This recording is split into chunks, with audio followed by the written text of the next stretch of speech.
Coming up, Raw walks all over SmackDown yet again. The Rock appears in a lot of video packages from the past, and Becky and Charlotte implode in a completely professional manner. It's Survivor Series review time, baby. Like and subscribe.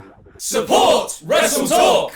So I think the problem with a show like Survivor Series is always one of stakes. Why does anyone care about brand supremacy when half of the competitors only joined their respective team 1 month ago? There's no bonus for being the winners, there's no benefits to being a member of the winning team, and on a show where Raw essentially walked all over SmackDown, the idea of brand supremacy even just gets played down by WWE. Despite this though, and the lack of anything from The Rock, who forgot to show up to his own tribute show, Survivor Series still managed to be quite a fun little pay-per-view. The US Champion versus the Intercontinental Champion match between Damian Priest and Shinsuke Nakamura got itself moved to the kickoff show, potentially so that Raw could just waltz all over SmackDown on the main card until the head of the table could save the day. As Priest and Nax had an okay flow going, but were constantly interrupted by Rick Boogs riffing on his guitar from ringside. This not only pissed me off, it pissed off Priest, who decided to release the chokehold he was winning the match with, go outside, smash the guitar, hammer Boogs in the face with a bit of the guitar,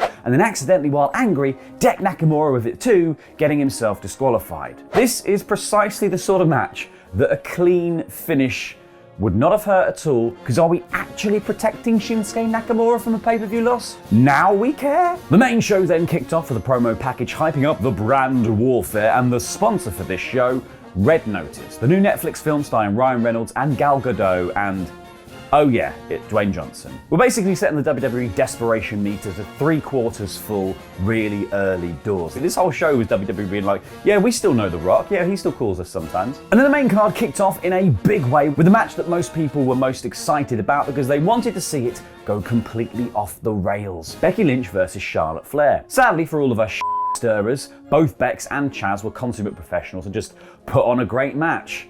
Dang. Charlotte was dressed as Maleficent, Becky was dressed as Britney, and oops, she did it again. She cheated to win. Roll up in the...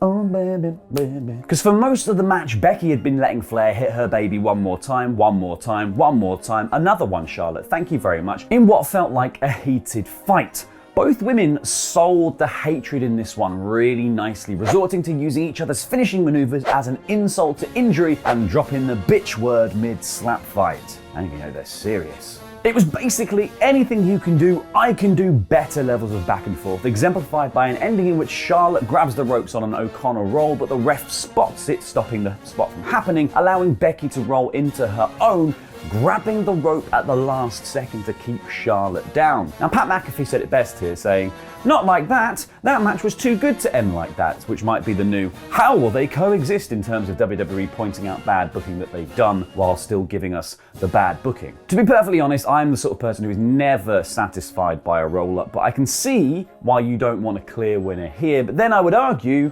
why bother booking the match at all? People can lose clean, and it can be just fine.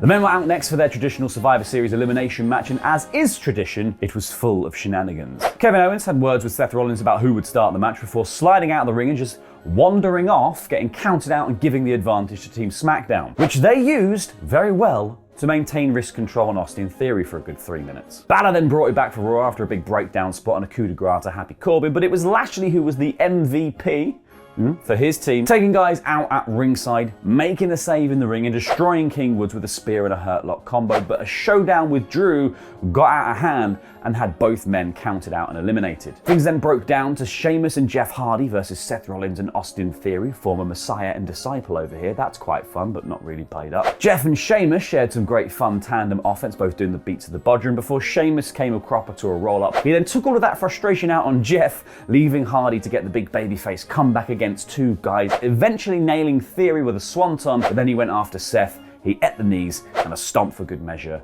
It was messy, it was ludicrous, but it was a lot of fun, and actually it was quite nice to see someone like Jeff Hardy being used for the closing stretch and the big babyface comeback, rather than the more obvious Drew McIntyre versus the World storyline that I thought they were going to go with. But anyway, lol, Seth wins. Vince then arrived at the building carrying a golden egg, and he made all of his staff clap for him as he came in, like they thought that $100 million egg would be used to stop the budget cuts. This was really weird. Roman then popped by the office to get a whole load of waffle about The Rock and how this was the real Cleopatra's egg and actually worth millions and millions.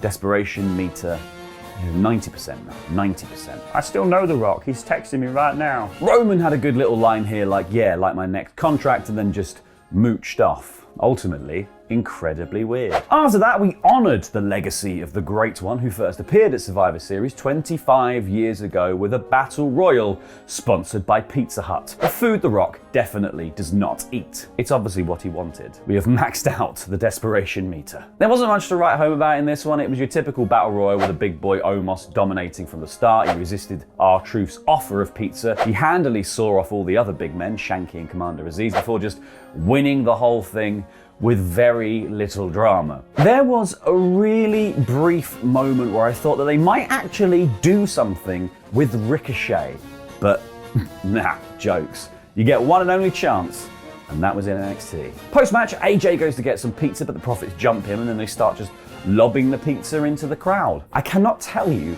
how annoyed I would be to be hit by a slice of flying, greasy pizza while on a night out. Next, the Usos and RKBro put on a fun little tag match with both teams working really well together. The Usos almost clinched the entire thing, but the RKO out of nowhere on a splash put Orton on top. This was good wrestling that was well done with a clean finish, and sometimes you can't ask more than that. But oh no, where's the egg? Someone's stolen the bloody egg. That's worth millions of dollars. Who gives a f***?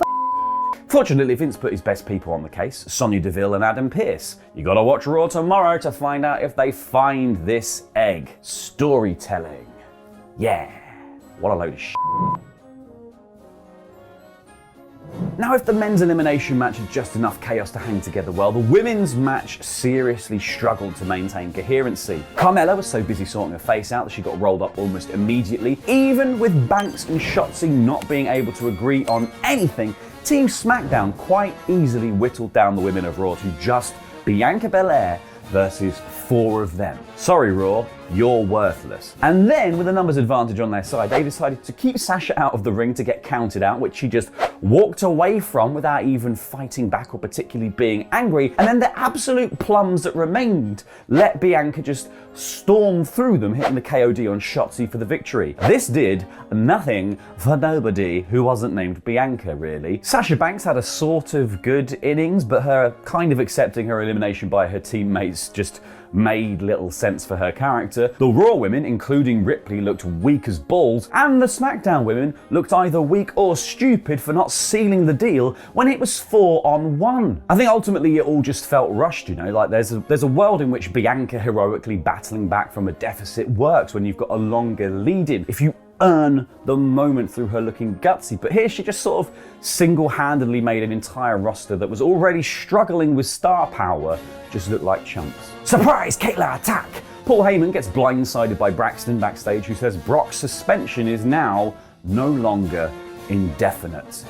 Ruh-roh. Closing us out was Roman Reigns versus Big E, champion versus champion, conclusion versus foregone. Roman was always going to win this one, but the two did well to pack the match full of hard-hitting moves and some really fun moments like Big E just popping up from a trio of Superman punches to stop Roman Reigns' spear before hitting his own to the outside. Some finisher trading towards the end gave us near falls that we needed, and Roman's Superman punch from the ring steps to the spear back inside sealed the deal, but ultimately felt like a bit of a rushed moment. But this was good from the two of them, and it's great to see Big E being able to shine in the main event scene, because he is so easy to root for, and here he was the perfect foil to Roman, who still needs these moments to become this unstoppable champion in time for, you would assume, The Rock to return. Oh yeah, speaking of The Rock, he was not there in any capacity, but he did send Vince a very expensive egg. Now, despite all the frequent name drops, the plugs for his new film, and all these historical promo packages, Rocky didn't even pick up the phone, didn't even film something to send in. WWE just got absolutely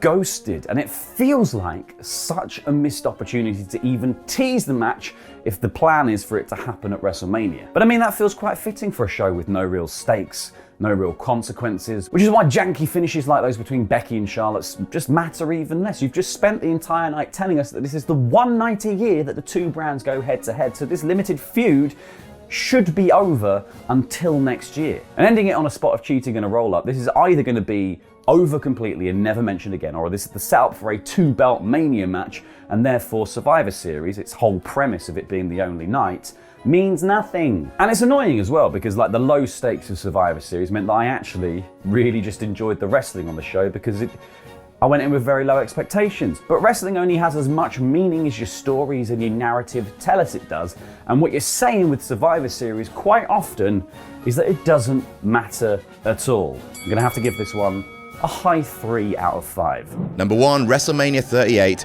disaster. WrestleMania 38 is being promoted as the most stupendous two-night WrestleMania in history. Now seriously, that's real. Bearing in mind there have only been 2 WrestleManias across 2 nights before, they've set the bar real low. Also, stupendous. But having had WWE's tickets on sale launch party for the 38th installment of the biggest wrestling show of the year last week,